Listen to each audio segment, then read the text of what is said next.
Bom dia, irmãos. Início da semana, as primícias do nosso tempo, agora sendo oferecidos ao Senhor. É a melhor escolha que nós podemos fazer, é fazer escolhas que direcionem nossa vida, que apontem as nossas escolhas para o Senhor. Nós vimos na última vez que nós estivemos à frente, fizemos um estudo no capítulo 17 de Êxodo, e a exortação, que a gente procurou trazer, primeiro para mim e depois para os irmãos também. Eu sempre falo que o meu combustível principal é aquilo que eu estou precisando, quando sou convidado a pregar. O que vem em mente é realmente aquilo que a gente está precisando. E claro, a gente procura ver o que a igreja está precisando. E os problemas e dificuldades que os irmãos enfrentam, Então é o que direciona a gente, os estudos. E a exortação que a gente procurou trazer aos irmãos é a gente se contentar com aquilo que a gente tem, a gente ser feliz com aquilo que a gente tem, Conseguir enxergar o que de melhor a gente tem.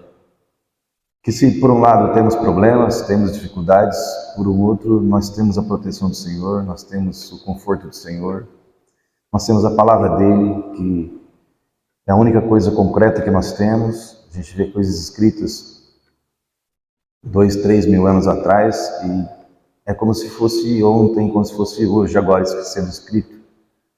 Porque a palavra do Senhor é atual, Por mais antigo que seja cada livro, cada escritura, encaixa perfeitamente para nós nos dias de hoje. Então nós iniciamos capítulo 17, nós fomos até versículo 6. E o meu intuito era continuar, vou fazer essa sequência sim, mas antes, a própria leitura, o próprio estudo faz a gente voltar algumas páginas, avançar algumas páginas, buscar esclarecimento em outro texto. E voltando uma página ou duas, a gente começou a fazer um apanhado do capítulo 16. Eu falei, não dá para seguir adiante sem ver um pouquinho do capítulo 16. Então, antes de seguir no capítulo 17, a gente vai ver algumas coisas no capítulo 16. Mesmo que não termine hoje de novo, não tem problema, nós não temos pressa. Que vá mais 1 ou 2 dias, é importante a gente ver algumas coisas que a gente acha interessante, Porque é um assunto que encaixa perfeitamente nos nossos dias, na nossa vida. E é interessante a gente buscar a experiência dos antepassados para trazer para os nossos dias de hoje. Quem que não tem problema? Quem que não tem dificuldade, Tem um desenho muito conhecido em que uma moça ela escorrega de uma árvore e ela vem caindo e ela cai exatamente num lugar onde ela fica com o pé num tronco de uma árvore, com a mão no tronco de outra árvore, assim. Aí ela tenta voltar, não dá, ela volta e escora lá de novo. Não tem como ela sair dali. Aí ela olha para a câmera e fala, tem como piorar? E começa a chover. Já vi que tem. É assim a nossa vida. Quando você pensa que não tem como piorar, acontece alguma coisa para piorar. E aí que está o grande detalhe. Se você não tem Deus, como é que fica? Se você não tem algo concreto para se agarrar, como é que fica? Não é à toa que a gente vê suicídios, desgraças, pessoas matando outras, um assassinato à luz do dia. Eu vou lá, às vezes, dar remédio para minha mãe e ela está assistindo esses jornais. Eu não gosto de assistir, mas quando eu chego lá, ela está assistindo e entre uma conversa e outra a gente está vendo, Mas é uma cena tão brutal, o cidadão saindo do veículo e o outro, a vítima, estava sentada num bar, na mesa, bem na calçada, ele sai do carro com uma baita de uma facona e vem... Sabe que eu fiquei até traumatizado, de ver aquela cena. Horrível, horrível, como uma pessoa tem coragem de se levantar contra a outra com uma faca. Foi coisa boba, parece que era mulher, Não era nem um fato consumado, mas uma suspeita. de que a mulher estava traindo com aquela outra pessoa. Mas assim, brutal aquela cena, né? A pessoa sair do carro, na luz do dia, assim, como está agora esse sol, daqui nessa ponta de palco, ele com a faca em cima da pessoa. Aí ele dá umas caminhadas assim e cai. Enfim, né? Onde está o amor? Onde está a consideração? Onde está a temência a Deus, né? E aí a gente fala, poxa, os nossos dias de hoje. Mas, irmãos, aqui, onde nós estamos estudando o Êxodo, não era diferente.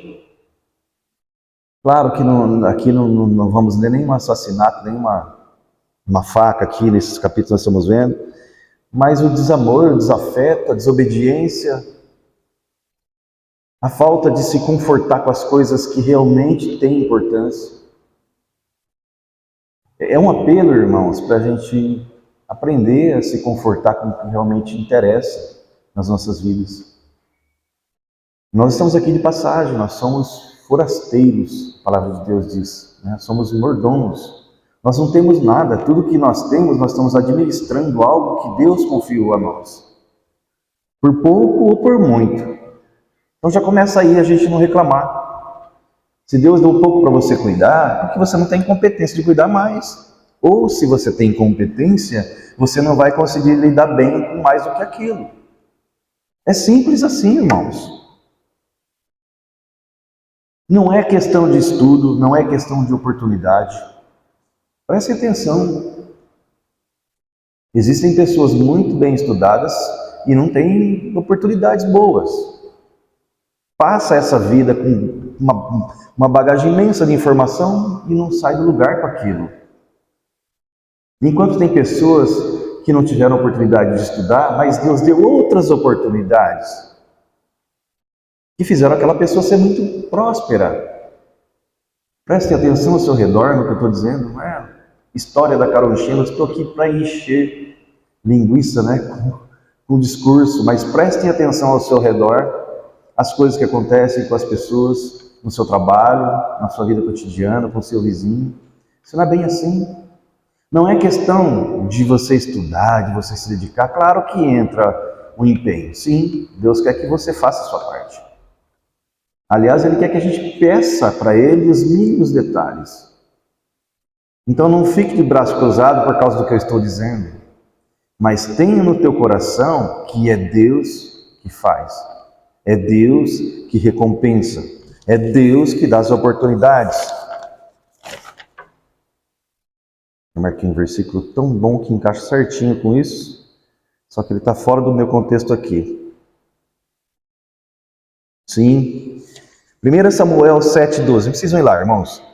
1 Samuel 7,12. Então Samuel pegou uma pedra e ergueu entre Mispá e Sem, e deu-lhe o nome de Ebenezer, dizendo: até aqui o Senhor nos ajudou.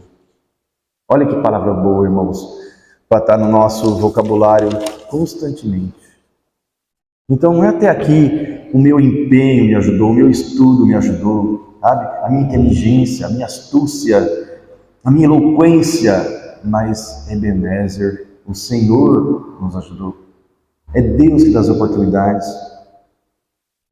E quando nós reclamamos, capítulo 17 de Êxodo, a primeira pessoa que nós estamos vindo contra é o Senhor. Nós estamos questionando Ele. Tudo aquilo que nós murmuramos é reclamando contra as coisas que Deus confiou a mim, a nós. Como eu disse, no pouco ou no muito, é o Senhor que te dá aquilo que você tem, as oportunidades que você tem, os bens que você tem. É o Senhor que dá. E Ele pode tirar a hora que Ele quiser, como Ele pode multiplicar também na hora que Ele quiser. Capítulo 16 de Êxodo, vamos lá, fazer uma leitura, a gente vê alguns versículos que eu acho interessante a gente ver antes de passar para a segunda parte do capítulo 17. Capítulo 16, versículo 1. E partidos de Elim, toda a congregação dos filhos de Israel veio ao deserto de Sim, que está entre Elim e Sinai, aos 15 dias do mês segundo, depois que saíram da terra do Egito. Irmãos, aqui é a segunda parada, é a segunda vez que eles acampam, que eles param, depois que saíram do Egito. Então, assim, a gente tem que fazer a leitura esquadrinhando um pouco as coisas. Não fazia 1 ano, 2 anos que eles estavam caminhando. Não sei exatamente quantos dias, mas era só a segunda parada, depois que passaram pelo Mar Vermelho. Versículo 2: toda a congregação dos filhos de Israel murmurou contra Moisés e contra Arão no deserto.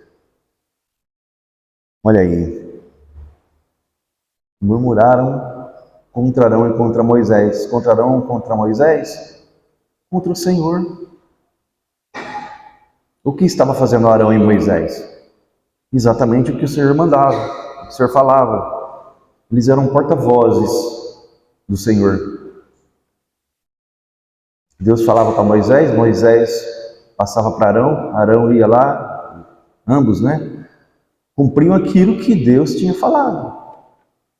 Então a murmuração era contra quem? Contra o Senhor. O que nós fazemos quando nós murmuramos contra qualquer coisa é contra o Senhor em primeiro lugar. Quando o povo pediu um rei para Samuel, Samuel se sentiu traído, rebaixado, diminuído. O próprio Senhor falou para ele: não é contra você. Essa rebeldia não é contra você, é contra mim. Palavra do Senhor. Diga para eles: os filhos deles serão feitos escravos, parte da produção vai ser confiscada pelo governo como imposto, eles vão ser levados para a guerra, morrerão lá em campo de batalha, defendendo. Isso é ser sujeito a um rei. Mas já que eles querem estar debaixo da justiça de um rei, do jugo de um rei, e não dos juízes, e não diante de Deus, então Deus permitiu que fosse assim. Mas interessante a afirmação que fez a ele: não é contra você, não fique triste por isso, porque é contra mim que eles estão se rebelando. E aqui o povo murmurou, a palavra diz contra Moisés e contra Arão, mas na realidade estava murmurando contra as coisas que Deus estava permitindo, que Deus estava ali realizando. Versículo 3: e os filhos de Israel disseram-lhes: quem dera que nós morrêssemos por mão do Senhor na terra do Egito, quando estávamos sentados junto às panelas de carne, quando comíamos pão até fartar. Por que nos tendes tirado para este deserto, para matardes de fome a toda essa multidão? Olha, irmão, Deus tem misericórdia. E se fosse eu, já tinha matado esse povo tudo aqui já. Se fosse eu, Claro, na minha carnalidade, na minha ignorância, na minha falta de paciência. Não é? Não esqueçam que já tinha passado 10 pragas no Egito. Tudo que aconteceu para os egípcios, o povo de Israel foi poupado. Os egípcios tinham piolhos, os judeus não. O gado dos egípcios morriam nas pragas, e do judeu não. Toda fonte de água virou sangue, a mina dos judeus não. Os gafanhotos comeram toda a erva do Egito, do judeu não. As trevas, que chegavam a ser quase palpáveis, de tão densas que eram, foi só lá no Egito. Lá no acampamento dos judeus, não. E o pior de todos, quando passou o espírito da morte, entrou em todas as casas que não tinha o sangue na ombreira das portas. Então todo aquele que creu nessa verdade não foi afetado pela morte. E assim é para nós, irmãos. Nós podemos estar passando a pior das dificuldades. Se nós cremos que aquele sangue da ombreira da porta vai impedir que o mal maior entre sobre o nosso lar, é o que será feito. Passaremos por dificuldades? Passaremos não, estamos passando, todos nós. Eu tenho certeza que cada um tem sua dificuldade. Cada um tem seu motivo para ajoelhar e chorar hoje. Tenho certeza. Chorar por alguma coisa que não deu certo, por algo que você acha que realmente você está precisando e você não tem. Tenho certeza que todos têm motivo para isso. Mas quando nós olhamos para a cruz de Cristo, o sacrifício que Cristo fez na cruz por nós, todas essas coisas se tornam pequenas. Porque é uma eternidade que está em jogo. E a partir do momento que você parte daqui, não importa onde você trabalhou, que roupa que você vestiu, que carro que você teve, tudo isso você não vai levar no seu caixão, não vai entrar na eternidade, mas sim aquelas coisas que você fez em prol do Evangelho. Né? Sim a tua fidelidade. Aquilo que você honrou, Senhor, materialmente ou espiritualmente falando. Muita gente não tem como que, entre aspas, honrar o Senhor com bens materiais. Mas tem tantas coisas que a gente pode fazer, irmãos. Até o segmento, segunda parte do capítulo 17, nós vamos ver essa parte, onde Moisés ergue os braços lá em cima do monte, na batalha contra os amalequitas, mas como o braço começa a ficar pesado, ele começa a baixar os braços, enquanto ele está com o braço erguido, Israel prevalece, mas quando ele começa a baixar os braços, os amalequitas prevalecem na guerra. Aí o Josué tem o outro lá, Josué e Ur, se eu não me engano, a gente vai ver isso depois, são dois que estão com ele lá, eles seguram os braços de Moisés para ficar para cima, e assim o Israel prevalece. É um exemplo, irmãos, primeiro de oração, né? Que vários versículos citam, apontam para a gente orar, fazer oração, levantar as mãos ao Pai, buscar ao Senhor. Então a oração faz parte das nossas vitórias. A primeira coisa que o Satanás quer é calar tua boca, fazer você parar de orar. Em qualquer deslize que a gente comete, qualquer imprudência com as coisas de Deus que a gente comete, a primeira coisa, você já para de orar, você já fica frio para orar. E é tudo que Satanás quer. E aqueles dois que estavam juntos, vamos falar o que é certo, né?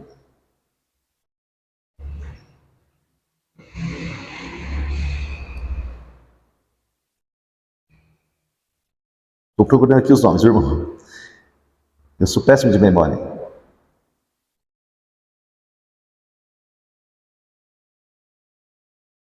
Bom, depois a gente vai chegar lá, a gente vai ver. Eu sei que um é Josué, e o que estava junto com ele eu não estou lembrado, não lembro o nome. Mas enfim, se você não pode orar, se você não pode ser você ou erguer a mão, ajude a segurar o braço daquele que pode. É a forma que nós temos de ajudar naquilo que nós não podemos fazer.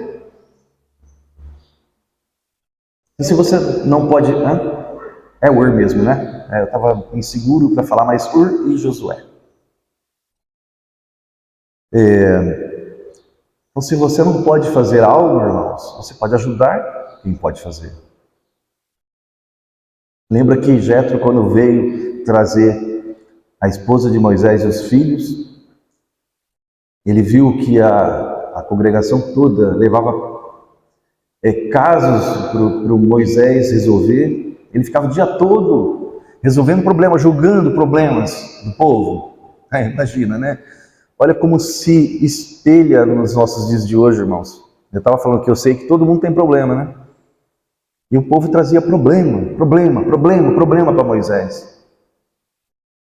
aquele que precisa ter tranquilidade, ter paz de espírito para conduzir uma congregação, é o que é mais bombardeado, né, irmão Daniel? Né, irmão Antônio? Sabe do que eu estou falando? Aqueles que estão à frente, que precisam ser espirituais, são bombardeados com problemas. Tudo vai em cima dele. Então Jetro, vendo aquilo, falou: não é bom que faça assim. No meio de pessoas, né, competentes, pessoas de confiança, para fazer as partes menores. Aquilo que realmente for muito importante, julgue você. Mas divida, delegue. Foi o conselho de Jetro. A gente vê o apóstolo Paulo, ele nunca estava sozinho. Sempre tinha alguém junto com ele. Pode até parecer que as honras e glórias, entre aspas, que jamais a Bíblia está exaltando Paulo, mas o seu trabalho, se fez engrandecido. Não que ele se pôs por evidência, mas o que Deus confiou a ele foi grande. E boa parte do Novo Testamento foi escrito por esse homem. Foi perseguidor da igreja, depois ele se tornou perseguido. Mas ele nunca estava só.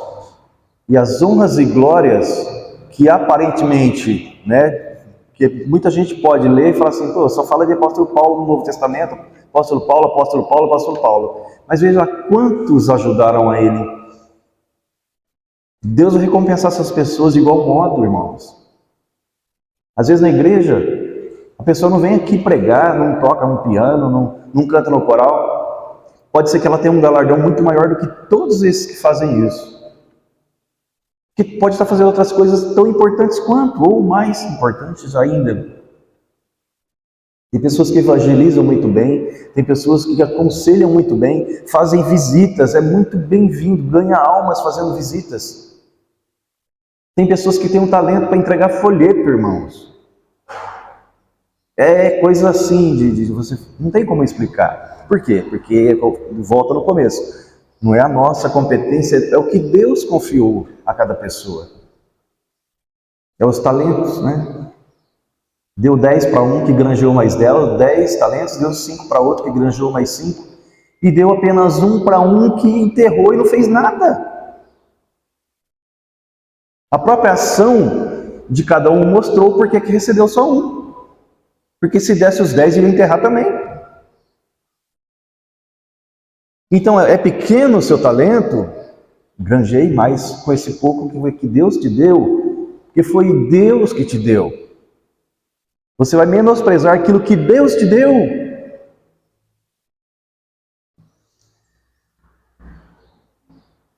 Então aqui, olha, o versículo 3, olha, a gente não sabe o versículo 3, já foi praticamente metade do meu tempo. Mas é de suma importância que a gente frise essas coisas. Então os filhos de Israel, versículo 3, capítulo 16, quem dera que nós morrêssemos por mão do Senhor na terra do Egito. Quando eles estavam lá, eles não estavam pensando assim. Eles estavam se queixando da falta de mantimento. Aqui eles falavam que tinha panela cheia de carne, mas não era bem assim. A carne para eles era regrada. O mantimento para eles era regrado, não era assim não. Irmãos, tem pessoas que o ontem sempre é melhor do que o hoje. Prestem atenção nisso. Tem pessoas que o ontem sempre é melhor do que o hoje. E o amanhã vai ser pior do que hoje. Não conseguem enxergar a mão de Deus nas suas vidas. O que ele teve ontem sempre era melhor. E é o que estamos vendo aqui, irmãos.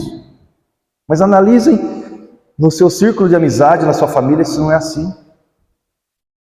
É porque o governo de hoje, é porque o tempo de hoje, antigamente o tempo era mais gostoso, o sol não era tão quente, antigamente o que nós temos é o hoje, irmãos. Nós não temos o ontem e nós não temos o amanhã. Nós temos o agora. E é o que nós vivemos agora que nos dá um amanhã melhor.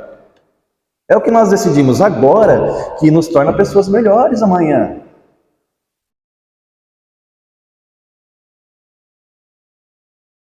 antes das 9 horas, 8h30, antes da gente vir para o culto, eu podia decidir não vir e deixar bomba para alguém tomar o púlpito no meu lugar. Poderia, sim ou não? Você também poderia decidir não vir e fazer outra coisa. Mas você decidiu estar aqui, eu decidi estar aqui. E eu que importou. Lá às 8h30 da manhã, eu já não tenho mais acesso a ele, já foi. O que eu decidi lá permitiu que eu estivesse aqui agora. Ou que eu estivesse num lugar errado, fazendo algo errado, se eu optasse por isso. E são assim nossos dias, nossas escolhas, irmãos. A cada manhã que nós levantamos e colocamos o pé no chão e abrimos os nossos olhos, nós temos coisas para decidir. Tudo é decisão. Se você está com vontade de ir no banheiro, você tem que decidir levantar e ir até o banheiro para fazer suas necessidades. Estou falando de coisas básicas, mas são decisões. Você tem que mandar a mensagem para o teu cérebro, que vai mandar a mensagem para cada órgão que tem que fazer sua parte para que isso aconteça. São decisões que nós não percebemos que nós as tomamos. Mas aí vem decisões que ficam muito objetivas, muito claras, né? Por qual caminho eu vou seguir, se eu vou ler a Bíblia ou não, se eu vou para o culto ou se eu vou para o bar, se eu vou ser dócil com a minha esposa ou se eu vou ser bruto com ela, se eu vou ser dócil com as minhas filhas ou ser bruto com elas, se eu vou servir melhor a Deus ou se eu vou abandonar a igreja. São decisões que cabe a nós. E depois de tomá-las, irmãos, não adianta reclamar. Como estão aqui, fazendo esse povo. E nós faríamos pior, não é apontar o dedo para eles e falar assim, olha o que eles fizeram, né? Puxa vida, nós estamos aqui apontando as coisas que eles passaram e a reação deles. Quem dera que nós morrêssemos por mão do Senhor na terra do Egito. Será que eles iam gostar mesmo de morrer lá? Ficar escravo o resto da vida? Quando estávamos sentados junto às panelas de carnes, será que tinha panela tão cheia? A gente sabe que não. Quando comíamos pão até fartar, não era bem assim, nós sabemos que não. Por que nos tirou do deserto, nos tendes tirado para esse deserto, para matar-nos de fome toda esta multidão? Então disse o Senhor, versículo 4, a Moisés, eis que vos farei chover pão dos céus e o povo sairá e colherá cada dia a porção para cada dia, para que eu veja se anda em minha lei ou não. Aí entra a misericórdia de Deus, né? Nada diferente dos nossos dias. Nós somos ingratos, nós reclamamos, nós murmuramos. Nós deixamos de dar o nosso melhor para Deus por qualquer coisinha que nos aconteça de ruim.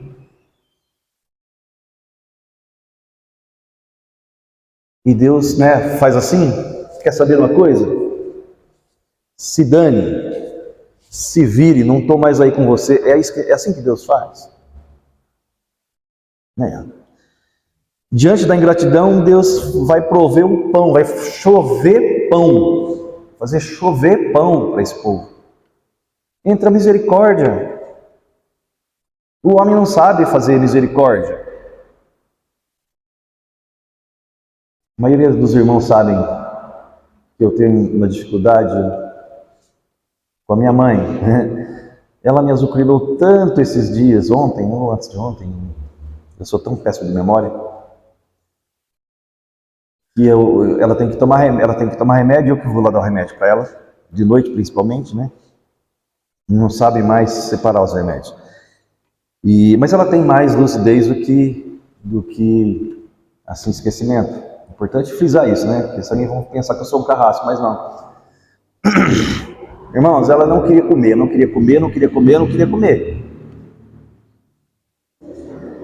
Eu cheguei num grau de estresse, de sufoco, de estar cansado, querendo descansar, e ela não comia.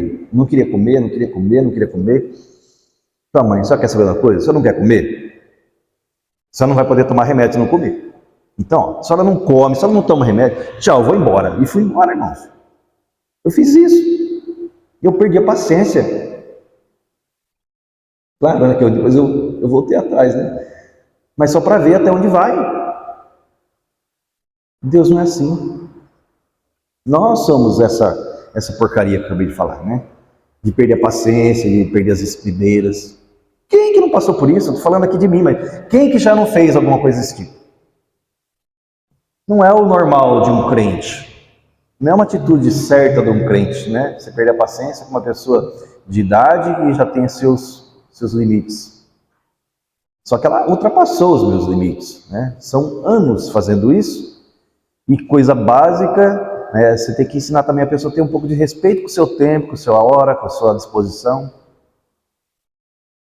E aí depois, né, voltei atrás, aí eu tinha comido, tinha tomado remédio, estava bonitinho, né? Mas você vê, eu ia ficar mais 1 hora ali e eu não ia comer. Mas enfim, né, voltando ao que realmente interessa, o Senhor não é assim. Diante da gente tirar a paciência, a gente extrapolar todos os limites, vem a misericórdia do Senhor. Então disse o Senhor a Moisés: eis que vos farei chover pão dos céus, e o povo sairá e colherá cada dia a porção para cada dia, para que eu veja se em minha lei não, se em minha lei ou não, se é minha lei ou não. Mateus 6, 24, irmãos. Olha o que o Senhor nos fala. Mateus capítulo 6, versículo 24. Maravilhosa essa parte, eu amo essa passagem. Já preguei ela algumas vezes. Mas palavras que nós temos que ter em nosso coração, diariamente, a cada decisão, cada vez que nós ponhamos o nosso pé no chão de manhã, nós temos que ter essa passagem em nossa mente. Mateus 6, 24. Ninguém pode servir a 2 senhores, porque ou há de odiar um e amar outro, ou se dedicará a um e desprezará o outro. Não podeis servir a Deus e a Mamon, o dinheiro, né? A riqueza, as glórias. Ou você serve a Deus, ou você se preocupa com as glórias desse mundo. Por isso vos digo, não andeis cuidadosos quanto à vossa vida, pelo que haveis de comer ou pelo que haveis de beber, nem quanto ao vosso corpo. Olha, irmãos, o que mais tem hoje é academia, viu? É o amor pelo corpo, a idolatria pelo corpo. É um modismo com essas academias. Só se fala em academia. Prestem atenção, sentem uma hora numa academia e comecem a observar, irmãos. Procure espiritualidade numa academia. Vê se você acha alguma. Sejam sinceros com vocês mesmos. Tem gente que precisa. Mas procure espiritualidade numa academia.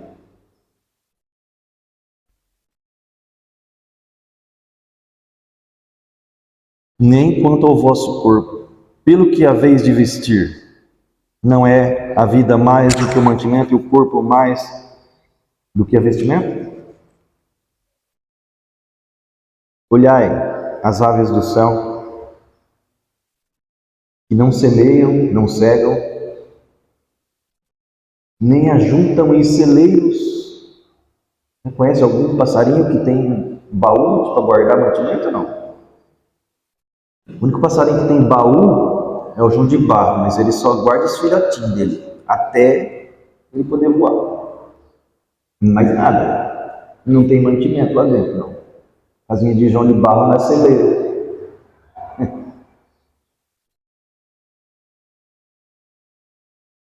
O vosso Pai Celestial as alimenta. Deus alimenta os passarinhos? Uhum. Sim. A minhoca? Também. O caranguejo, o camarão? Também. O urubu? Sim. A águia, alimento. O elefante, o tigre, o urso, o leão. E aqui a gente vai voltar na biblioteca do Adão, que botou o nome em todos os bichos, né? E todos eles Deus alimenta. E todos esses animais, o Senhor falou, haja. Falou, haja. E veio a existir. E o homem, Deus pôs a mão na terra para modular o corpo do homem. Deus sujou a mão na terra para nos fazer. E quando eu falo homem, entenda a mulher também. Porque a mulher, Deus fez o homem, mas da costela de Adão tirou a mulher. Então é a criação do Senhor. Nós somos criação, imagem e semelhança do Deus Todo-Poderoso. Ele fez com a própria mão e soprou no nariz o fôlego da vida. Tem uma certa diferença entre falar haja e entre pôr a mão para fazer. Se Deus trata, se Deus cuida dia a dia de cada criaturinha que existe nesse universo, quanto mais nós. Voltando para o versículo 26, olhai para as aves do céu, que não semeiam, nem cegam, nem ajuntam em celeiros, o vosso Pai Celestial os alimenta. Não tendes vós muito valor do que elas? Pensem, se encaixem na história, se encaixem na situação. Por que nós vamos murmurar contra Deus?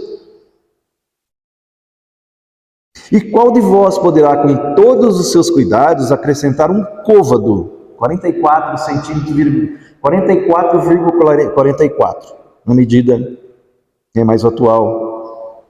Essa é o tamanho de um côvado, né? Qual de vós poderá, com todos os seus cuidados, acrescentar um côvado à sua estatura? Você pode crescer por conta própria? E quanto ao vestuário? Por que andais solícitos? Olhais para o lírio do campo, como eles crescem, não trabalham, nem fiam. E eu vos digo que nem mesmo Salomão, em toda sua glória, se vestiu como qualquer deles. Nós estamos com um painel lá, cheio de orquídea. A irmã Rose foi a fundo pesquisar e como fazia para dar flor, e ela aprendeu, pegou jeito. A coisa mais linda, linda, linda, linda, linda, linda, e por mais que eu falo, não expressa. Quem gosta de natureza, né? Eu gosto. Mas irmãos, não tem como não ver Deus numa grandiosidade dessa. É tantas cores, é tantos detalhes numa pétala, uma de cada cor, aquela coisa linda. E elas não estão preocupadas com boleto, elas não estão preocupadas com o emprego, elas não estão preocupadas com carro novo, com casa, com TV. Deus fez daquele jeito, linda, maravilhosa.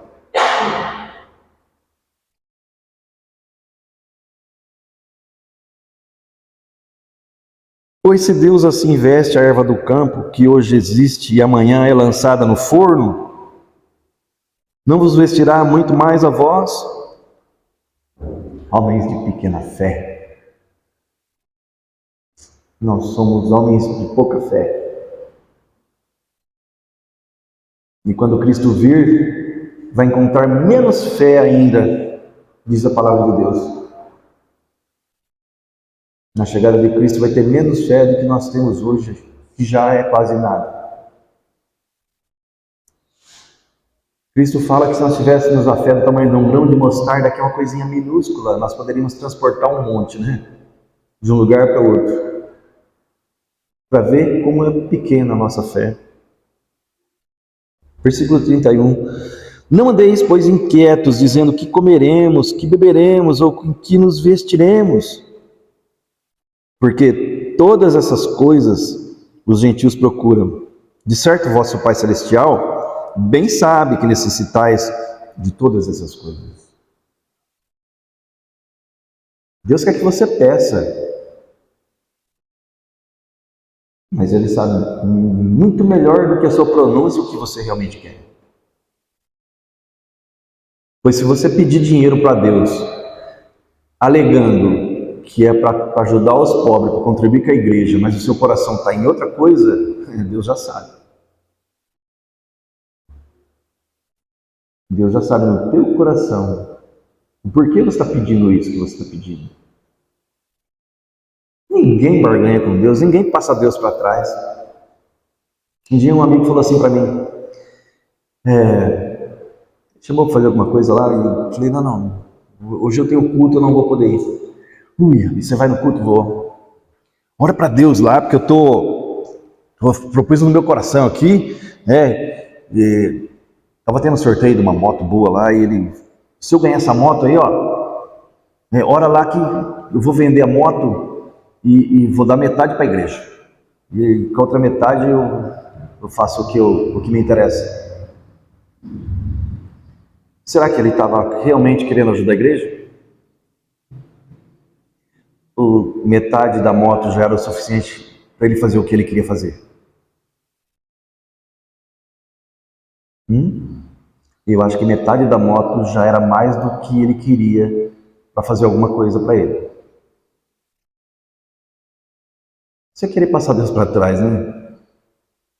É claro que eu não orei por isso, né? Mas a gente percebe o coração do homem. Imagine Deus. Se ele não sabe do teu íntimo, por que você está pedindo tal coisa? Versículo 33 diz: mas buscai primeiro o reino de Deus e a sua justiça, e todas as coisas vos serão acrescentadas. Quando nós colocamos o nosso coração nas coisas de Deus, quando nós nos contentamos com aquilo que Deus nos dá, irmãos, é consequência o melhor acontecer. E se não acontecer, amém? Que seja sincero a sua alegria no pouco que você tem. Porque também não é dizer assim, estou feliz, mas no fundo você fala assim, mas cadê a bênção? Né? Eu estou feliz, mas cadê a bênção? Cadê a bênção? Vai chegar um momento que você não consegue mais fingir a sua alegria. Mas é ser feliz de coração, irmãos. É ser satisfeito. É ser grato ao Senhor pelo que você tem. E essa palavra é para mim, eu já falei no começo, irmãos. Não estou apontando para ninguém, eu estou falando primeiro para mim.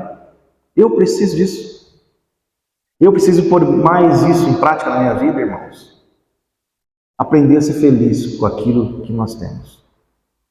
Pouco ou muito, é o que Deus te deu, é o que tem para hoje. E se parece que não vai ter saída, Deus já tem a saída. Antes do problema, Ele já tem a saída.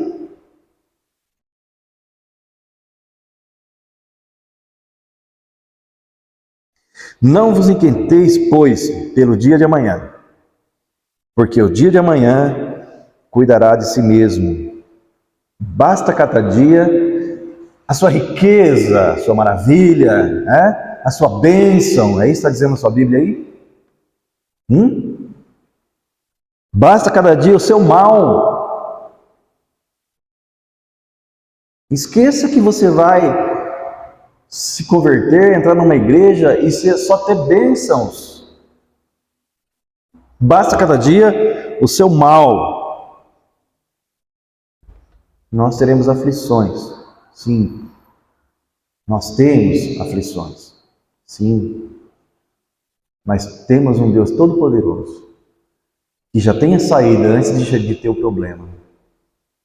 E é nessa verdade que nós temos que confiar. Mas confiar de coração. Não é entregar um problema para Deus de boca e tomar o problema de volta.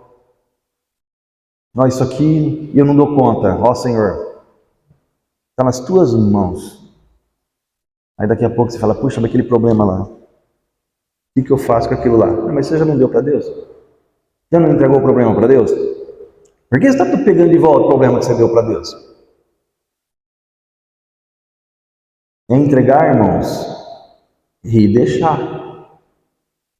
Esperar. Você já fez o que podia? Não tem mais o que fazer? Entrega esse problema para Deus. E confia. Ele vai fazer o que tem que ser feito. Aí você entrega o problema para Deus, você vai lá no quartinho no fundo, deita numa cama, pega um copo de suco gelado, no calor, ou se cobre bem cobertinho se estiver frio, né? Perna para cima e deixa Deus trabalhar, que eu vou ficar numa boa aqui. Né? Não é disso que eu estou falando. Entrega o problema para Deus e faça a sua parte. A palavra de Deus diz que aquele que não quer trabalhar, também não coma. Com palavras do Senhor. Aquele que não quer trabalhar também não coma. Bem, irmãos, tinha outras coisas para a gente ver, mas eu não quero tornar cansativo, já deu tempo. A gente vai voltar nesse assunto, não deu para terminar nem o capítulo 16.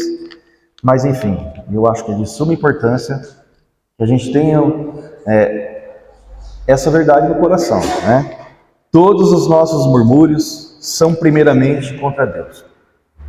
E saiba que tudo que você tem, ou nada que você tem, é Deus que te deu. E se Deus não te deu nada ainda, Ele pode ter algo muito grandioso para te dar, ou você não vai saber lidar com nada mesmo. Você vai ser aquele que vai enterrar um talentinho que você recebeu. Então, mesmo por isso, seja grato ao Senhor. E tem como você fazer alguma coisa para melhorar. Que Deus possa abençoar a sua palavra. Irmão Daniel.